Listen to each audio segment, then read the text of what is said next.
What if your worst day isn't the final chapter? Picture your heaviest burden set on a scale, then watch it lift as someone places a mountain of light on the other side. Your tears matter, but they are not the end. There is a glory ahead that redefines everything. Even now, hope is already walking toward you. If your heart needs that kind of hope, you're in the right place. Join the GGL family.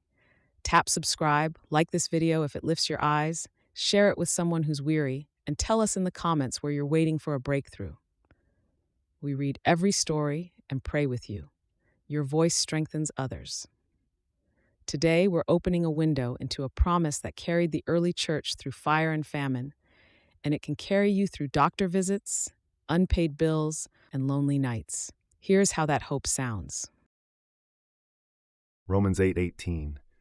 For I consider that the sufferings of this present time are not worthy to be compared with the glory which will be revealed toward us. These words were written by Paul to followers of Jesus in ancient Rome, a bustling city of power and pressure. They were a small minority, misunderstood, some facing loss, hardship, and the heavy ache of waiting. Paul doesn't deny pain. He measures it against something larger, future glory. In their world, honor and status ruled the streets. But Paul points beyond the empire's marble and noise to a coming reality God has promised. That future does not erase today's tears, but it changes their weight. Think about your life: the diagnosis, the layoff, the broken relationship, the fear that keeps you up.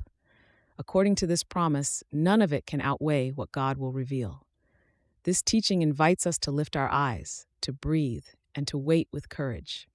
In the next part, we'll step into the story behind these words and discover why this hope holds fast when everything else shakes. To feel the weight and warmth of this promise, we step into the first century world of Rome. Paul writes to a church he has not yet visited, a scattered family meeting in homes tucked between market stalls, military barracks, and crowded apartment blocks. The letter likely travels with a trusted servant named Phoebe from the port city of Cenchreae, making its way along dusty roads and over dark seas to the heart of the empire. The believers who hear it have stories shaped by movement and upheaval.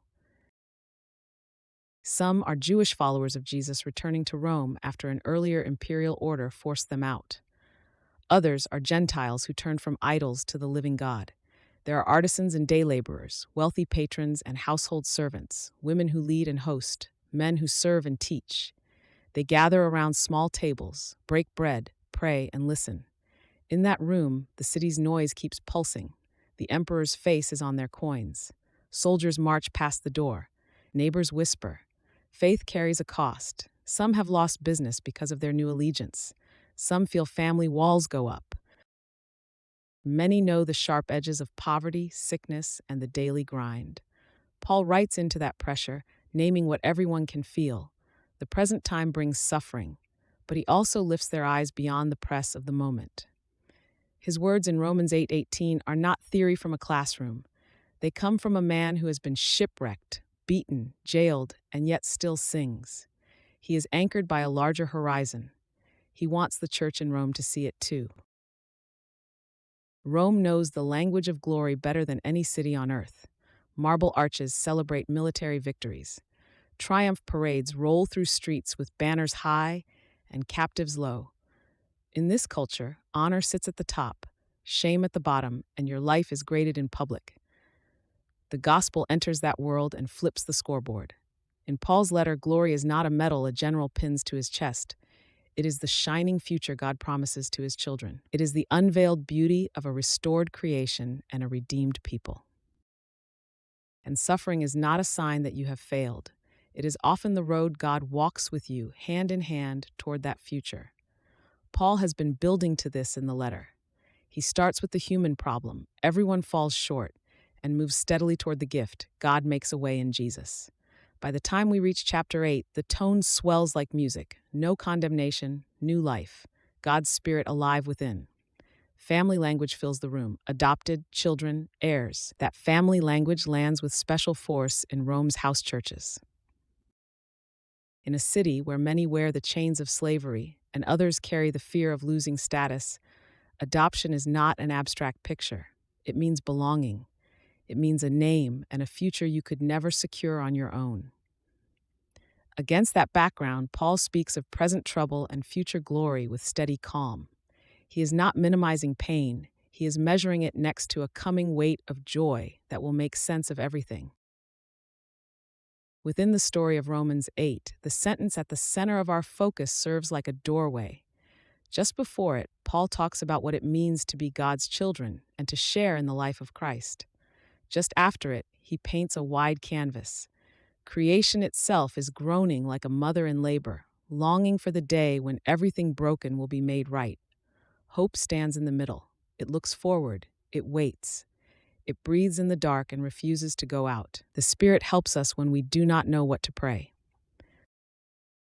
God weaves purpose from all the tangled threads we hand Him. And the chapter crescendos with unshakable love, the kind that storms and swords cannot tear apart. So our verse sits inside a living river of comfort and courage. It does not float alone. It is tied to the story of Jesus, who walked through suffering to glory, and to the story of God's people, who follow Him along that same path. Peter echoes this same pathway in 1 Peter 4:13. 1 Peter 4:13. But because you are partakers of Christ's sufferings, rejoice, that at the revelation of His glory you also may rejoice with exceeding joy. This is the rhythm the early church learned to sing. The cross before the crown, the night before the morning, the seed buried before the harvest. For believers in Rome, that song gave courage when ridicule rose, when a friend was hauled before a magistrate, when a meal ran short, when a fever returned, when news from distant family arrived late and heavy. They were not chasing pain, they were following a person. The same Spirit who raised Jesus lives in them and will not abandon them. That is why Paul can speak with such settled assurance. He looks at the present, names it clearly, and then points to a future that is not vague or wishful. It is promised. It is nearer than it feels. In the larger sweep of Scripture, this moment ties back to ancient hopes. Prophets saw days when God would wipe away tears and renew the earth. Jesus promised that the meek would inherit the land and that the pure in heart would see God. The resurrection is the down payment, the first bright crack in the tomb of the world. Paul gathers all those threads and places them in the hands of ordinary people who need to know their pain is not pointless. So when we hear this teaching from Romans 8:18, we are overhearing a pastor's heart for a fragile, brave community in the capital city of the world. We are entering homes where candles flicker and bread is shared and prayers rise. We are watching people steady their souls by a promise. The story is moving toward glory. Not escape from the world, but renewal of it. Not denial of tears, but a joy that will meet them and dry them. This is how the verse fits the wider story. It stands as a bridge from our groans to God's unveiling, from a hard present to a radiant future, all because Jesus walked the road ahead of us and walks it now beside us. And that is why these words still breathe today, across centuries and continents, into doctor waiting rooms and empty kitchens and midnight worries, telling us the same thing Paul told Rome. Lift your eyes, hold fast, there is more coming than you can imagine. This passage is like a set of scales held in steady hands. On one side sits what you and I feel today: aches, unfairness, losses, questions we can't answer. On the other side is something so weighty, so bright, that the first side doesn't even move the needle by comparison. That is the vision the apostle sets before us. He is not dismissing pain. He is measuring it against a promise that dwarfs it. In Romans 8:18, Paul is convinced, not guessing. He has run the numbers with a heart soaked in Jesus, and the outcome is clear. The future God has promised outweighs the present by a world of glory. Let's linger on the heart of this claim. First, Christian hope is not wishful thinking. It is anchored in a person and a promise.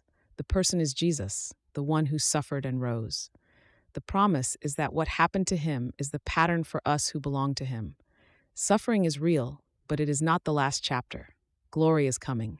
Not a vague glow, not a passing thrill, a revealed splendor that will touch every part of us.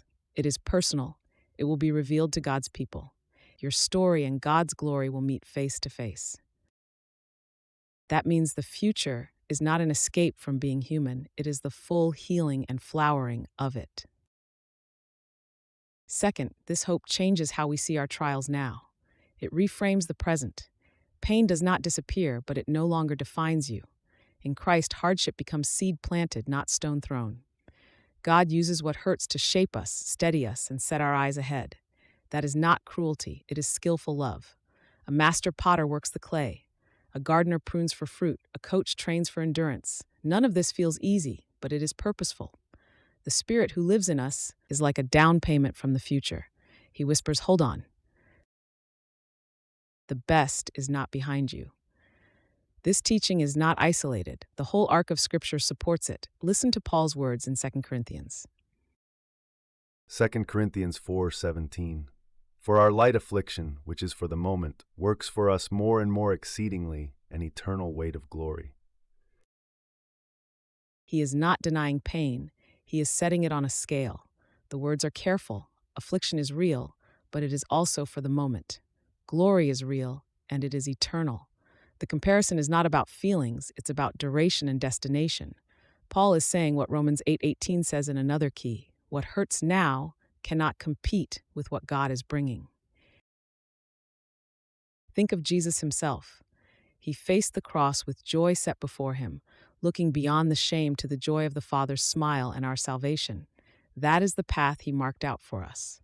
Peter picks up the same melody, telling believers that after a little while of suffering, the God of all grace will restore, confirm, and strengthen them. James speaks of trials producing steadfastness, and steadfastness leading toward maturity. The writer of Hebrews urges us to run with eyes fixed on Jesus. None of these voices tell us to pretend, they tell us to see farther. The Old Testament keeps the rhythm too. Joseph is thrown into a pit and a prison, but God is weaving a rescue not only for him, but for many. Israel groans under Pharaoh's whip, yet God brings them out with a pillar of fire and a promise of a land flowing with life. The exiles weep by rivers far from home. God promises a return and a new heart. Isaiah sketches a day when deserts bloom, when the lame leap, when the blind see. The pattern repeats: suffering, then deliverance. Night, then morning, tears, then songs. It's not random. It's a story shaped by the heart of God. And at the center of that story stands the cross and the resurrection. The man of sorrows is lifted up, then lifted high. He descends into our worst, then rises into the Father's best. When Romans 8:18 speaks of glory that will be revealed to God's people, it speaks to people united to Him. What happened to Jesus will happen to His people. New bodies, new creation. A world healed, not discarded. Creation itself, which now groans, will share in freedom. The first creation began with light shining into darkness. The new creation will blaze with the light of the Lamb forever. This is why Paul can say he considers. Faith and reason are not enemies here. He looks at the cross and the empty tomb. He looks at the Spirit working in believers. He looks at the promises God made and kept across centuries. Then he weighs present pain against future glory. The result is not close. Today may feel like a mountain, but eternity is an ocean. Our griefs are heavy, but they are not heavier than the everlasting joy God is bringing. Let's draw the threads tighter. Abraham was told that through his family, all nations would be blessed. That blessing reaches its peak in Jesus, and from Jesus it flows to a worldwide family. The promise is not only forgiveness, as wonderful as that is. The promise is wholeness, hearts made new, relationships mended, creation restored, death undone. The prophets taste it in pictures: feasts on high mountains, tears wiped from faces, swords hammered into tools of peace. The New Testament names it clearly: the renewal of all things, the redemption of our bodies, the city where God dwells with his people. Romans 8:18 fits right there, like a window looking out on that horizon. Now, how do these truths touch everyday life? They give you stamina. When you clock in for another hard shift, when you sit in another waiting room, when you bid goodbye at a graveside, this verse gives you a truer frame. It doesn't say snap out of it, it says lift your eyes. This is not the end of your story. The author has more to write. The Spirit is with you in the meantime, helping, praying, strengthening. And the church, your brothers and sisters, are called to carry one another through the in between, reminding each other of what is sure. It also gives you purpose. If future glory is coming, then nothing you do in Jesus is wasted. Your daily faithfulness, your quiet kindness, your costly obedience, these are seeds sown in good soil. They will rise in ways you cannot yet see. Your scars will not be your shame. They will be your stories of grace. Your tears will not be your final memory. They will be the dew on the grass of a new morning. Finally, it gives you a compass. We are tempted to chase quick comfort, to numb the ache, but we were made for a bigger joy. When the future is bright with the promise of God, we can walk through shadows with a steady step. We can love when it costs. We can wait when it's hard. We can sing in the night because dawn is sure. That is the unity of redemption in one sweeping view, from garden to city, from sorrow to song, from cross to crown. Romans 8:18 is not a slogan, it is a settled hope grounded in the living Christ. It invites you to bring your present into the light of what is promised. It invites you to fix your eyes where your feet are headed, and it whispers with kindness, "Take courage, the best is yet to come." If this deep dive encouraged you, would you support this work?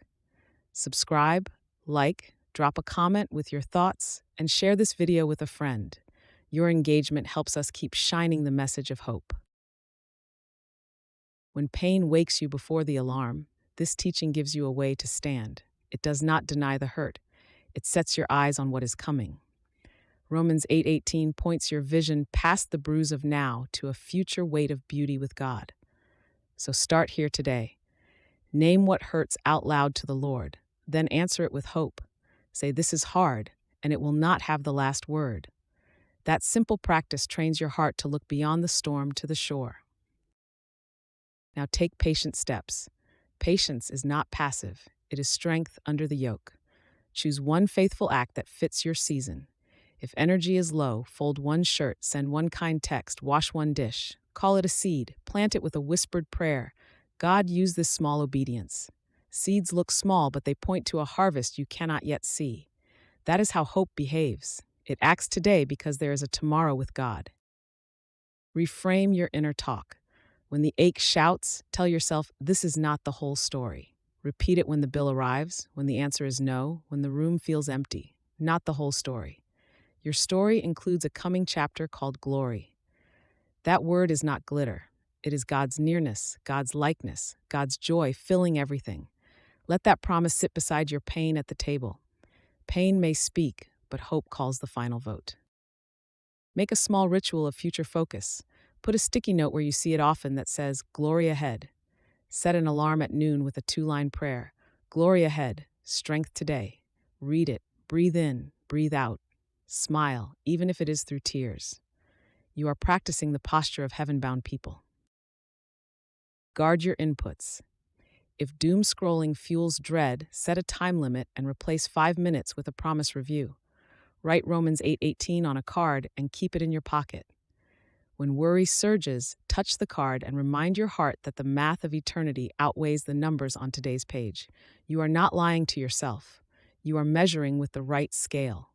Hold your stuff with open hands.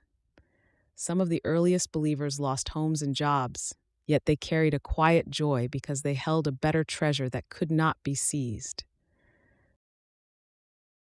Hebrews 10:34.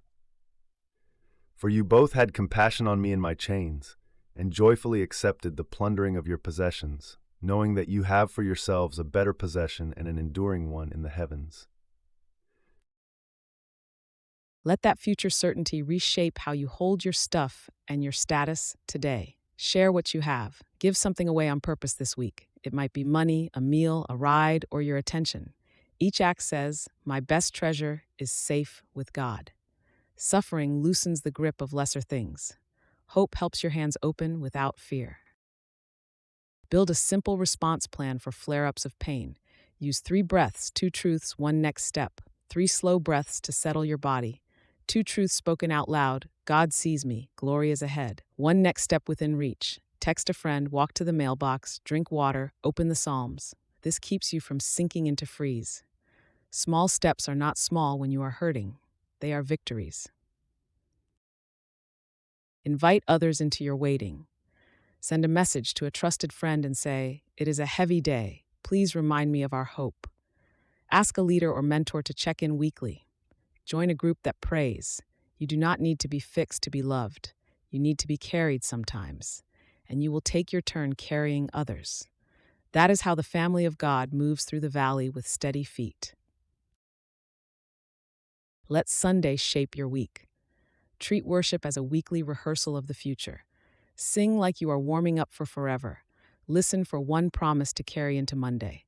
Plan a small delight after the service, good bread, a slow walk, laughter with a friend, as a taste of the feast to come. These practices do not erase grief, they braid joy into it. End your day with review and release. Ask, where did I see God's kindness? Note one moment, even if it seems tiny. A sliver of light on the floor, a text at the right time, strength to finish a task. Write it down, then hand the unsolved parts to God. Say, I trust you with the night. Hope sleeps because God does not. Refuse the lie that waiting is wasting. Waiting with Jesus is training. You are building endurance, like a runner adding miles. You will not always feel strong, but you are growing steady. Patience is choosing slow faithfulness over quick fixes. It says, I will keep going until the promise opens, because the one who promised is faithful. When fear asks, what if this never changes? Answer with, what if God is preparing glory in me through this? That answer does not minimize pain. It gives it purpose. You are being shaped for a world where tears are wiped and wrongs are righted. Your choices today can echo there. Kindness now will bloom then. Forgiveness now will shine then. Trust now will become sight. So lift your chin, wipe your eyes if you need to. Take the next small step. Whisper hope between the doctor's questions. Hold hope at the kitchen sink. Carry hope into the meeting where you feel unseen. This passage, Romans 8:18, is a lifeline for days like these. It tells you that the valley is not the finish line. Glory is ahead, not a wish, a promise. Walk today with that anchor in your pocket and that sunrise in your view. So here's where we land. We've seen that pain is real, but it is not the final word. This teaching in Romans 8:18 lifts our eyes to a horizon brighter than the shadows at our feet. What waits ahead with Jesus outweighs what weighs us down now. That steady hope is not wishful thinking. It is an anchor for the soul. It reframes today. It lightens the load. It helps us wait with courage, kindness, and quiet joy. And the heartbeat we heard echoes through 2 Corinthians 4:17, 1 Peter 4:13, and Hebrews 10:34. Different voices, same song, glory ahead. Now bring it close. Where does it hurt? Name it. Picture setting that pain beside the coming glory. See the scale tip. What would change in your tone, your choices, your pace today if you believe the best is truly on the way? Maybe it looks like patience in a slow season. Maybe it's forgiveness that felt impossible. Maybe it's showing up again where you wanted to quit. Whisper this to your own heart. I am not stuck in this moment. My story is moving toward light. Ask the Spirit to breathe endurance into your waiting and to shape your pain into compassion for someone else. Take one small step. Write down what you're waiting for and one way you'll love someone while you wait. Tell a trusted friend so you don't carry it alone. And tonight, before sleep, thank God in advance for the joy you have not yet seen. Let that gratitude be your protest against despair and your practice of hope. Ready to place your hope in the glory ahead? Pray a simple yes to Jesus and take one step of obedience today. Then subscribe, like, comment, glory ahead, and share this with someone who needs hope.